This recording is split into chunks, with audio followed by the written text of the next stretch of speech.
हमारे साथ मौजूद है आनंद घिल्डियाल, जो आनू भैया के नाम से प्रसिद्ध हैं अपने मोहल्ले में, अपने वार्ड में। इनका वार्ड है आपका दरभंगा, कर्नलगंज और बाबा जी का बाग।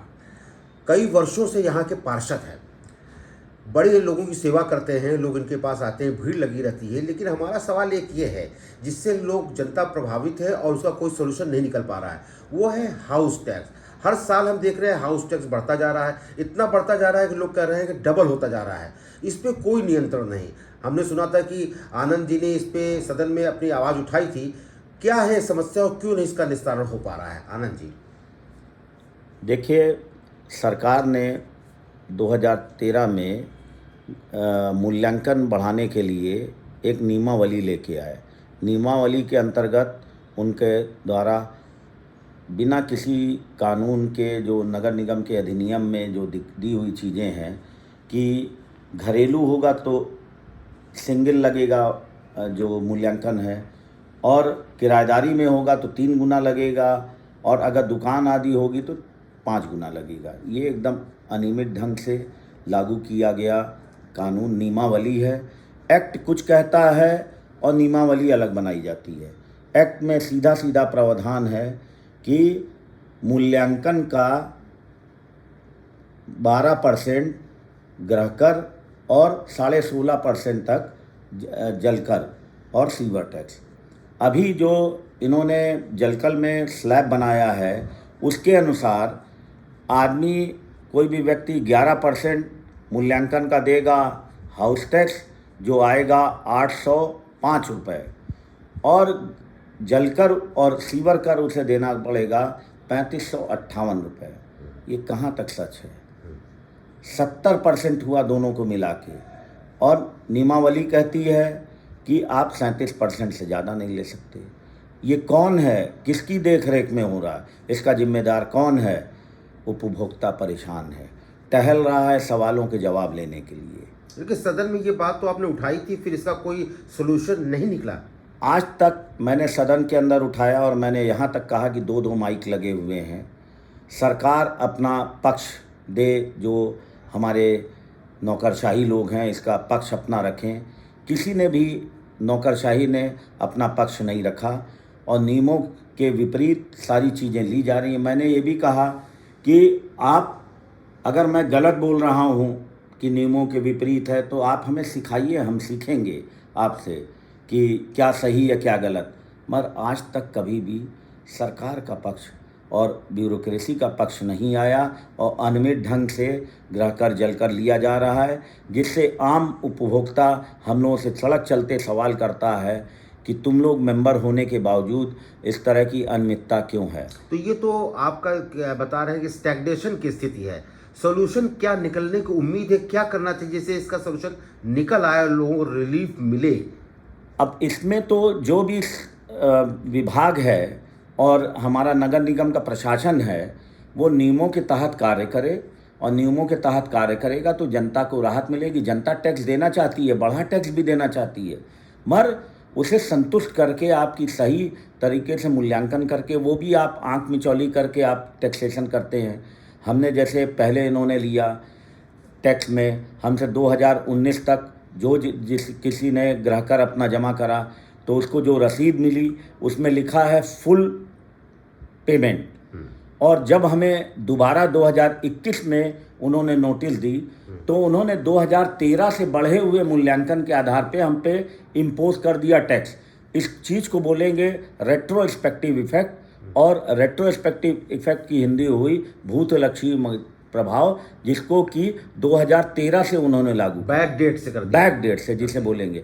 ऐसा किसी भी टैक्सेशन में नियम नहीं है, कहीं भी रेट्रोस्पेक्टिव इफेक्ट नहीं होता। ये धोखा हुआ पूरा। ये धोखेबाजी है, और उसका खामियाजा ये है कि उपभोक्ता परेशान है। 2019 की रसीद दिखा रहा है कि ये फुल पेमेंट है, और ये आपने कहाँ से बढ़ा दिया, 2013 से हमारे ऊपर लागू कर दिया। अच्छा आनू जी, एक समस्या और बहुत है जो शहर में देखी जाती है, वो है कूड़ा निस्तारण की।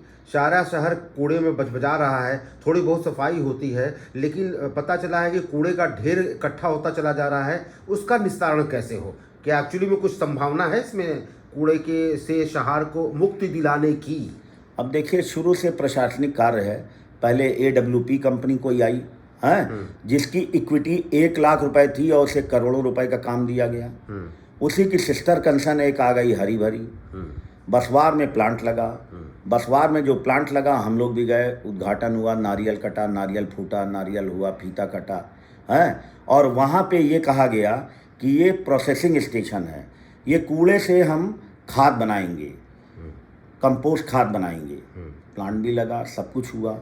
मगर आज की तारीख में जो कूड़े का ढेर है, वो स्वतः बताता है कि वो प्रोसेसिंग प्लांट नहीं, वो वहाँ पे डंपिंग स्टेशन है। ये मैं नहीं कह रहा, आप खुद जाएं, स्वयं देखें। कोई भी व्यक्ति जाएगा, उसने अपनी पूरी उम्र में उतना बड़ा कूड़े का ढेर नहीं देखा होगा। और उस क्रम में प्रत्येक माह हमारे विभाग से 1 करोड़ रुपए के आसपास का अमाउंट जो है वो दिया जाता है। आज से नहीं हो रहा है, दसियों साल से दिया जा रहा है। ये बताइए, जो कूड़ा, इसमें कौन लोग दोषी हैं?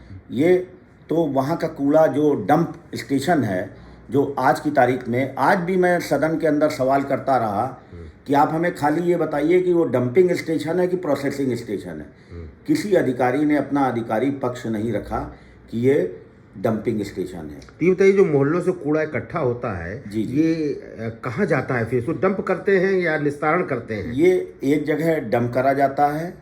और जैसे आजकल एक नई विधा चालू हुई है, नीला, हरा, पीला, सूखा, गीला, नीला, है 3 तरह के डब्बे दिखाए जाते हैं। वो अलग अलग डब्बों में तो रखा जाता है, मगर जब कूड़ा वाला आता है तो एक ही डब्बे में डाल के ले जाता है, संगम कर या देता है। अलग अलग डब्बे में ले जाता है। और एक जहाँ डंपिंग स्टेशन है, जहाँ से वो हमारी हाईवा के थ्रू बसवार प्लांट को जाता है, तो पलट के मिला दिया जाता है। उसके लिए अलग से कोई प्रोसेसिंग सिस्टम नहीं है। और हम विज्ञापन और प्रचार करते हैं, सूखा गीला, हरा नीला, पीला डीला। तो ये बताइए, ये 2 धोखों के बारे में आपने बताया जो सरेआम दिखाई पड़ रहे हैं और सारे सभासद इसे देख रहे हैं, अखबारों में भी छप रहा है। जी। अब आप जब दोबारा चुनाव जीत जाएंगे, तिबारा चौबारा, जो 5 बार 10 बार जीतेंगे, आखिर क्या कर पाएंगे इस सोल्यूशन को निकालने के लिए? कि ये चीज़ें, समस्याएं खत्म हो, धोखा ना हो।